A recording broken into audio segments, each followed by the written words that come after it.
I'm going to read a statement, and this is from my statement by Mayor Gordon Jenkins, 12/3/2013. In a highly unusual act, the Sullivan County District Attorney's Office released many hours of videotapes of my recent incarceration while charges against me are pending. There is much can be said about the video and associated events. This is not the time for full discussion of the issues raised. Legal proceedings are pending. However, I do want to state the following.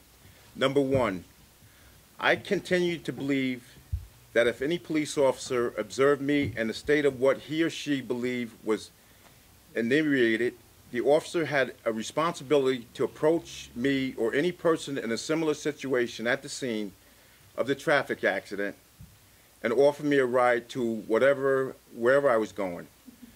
Assuming I was inebriated, such a response would have protected public safety. This never happened. Number two, like those employed by other jurisdictions, our police officers must obey the Constitution and before questioning a detainee, accord his or her right to confer with legal counsel. In this case, the video marked clear that I asked repeatedly for legal counsel and was not afforded that right. I was not promptly arraigned and was held in what I regard as an inhumane manner. I implore our police officers to ensure compliance with Miranda rights and to treat all arrestees with basic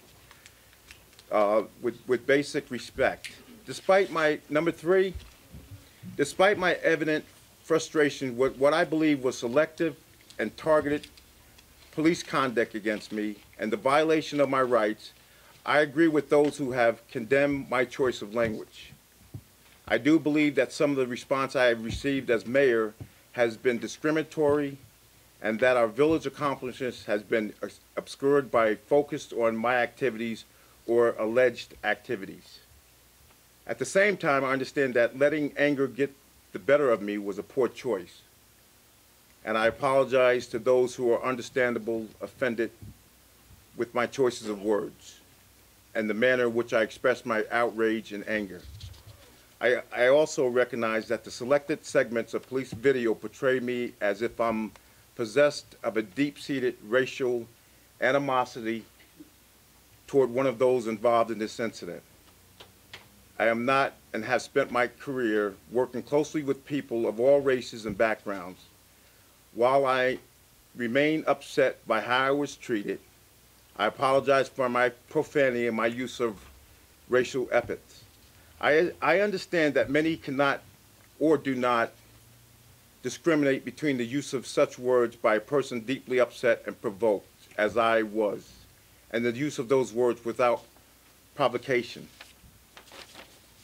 I spent more than 3 years serving our country, being honorable discharged in the Army, and another 29 years as a correction officer in our great state.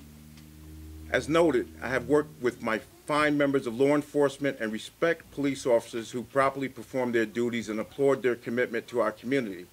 I also agree that name-calling is not the most constructive way to resolve serious issues of intolerance or bigotry.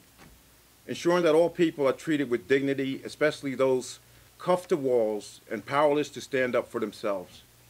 I remain committed to serving our community and to continue our progress, both in respecting the right of others and helping to all actualize their potential. I appreciate everyone for their support, and I apologize for the wording, and I'd like to move on. Thank you very much.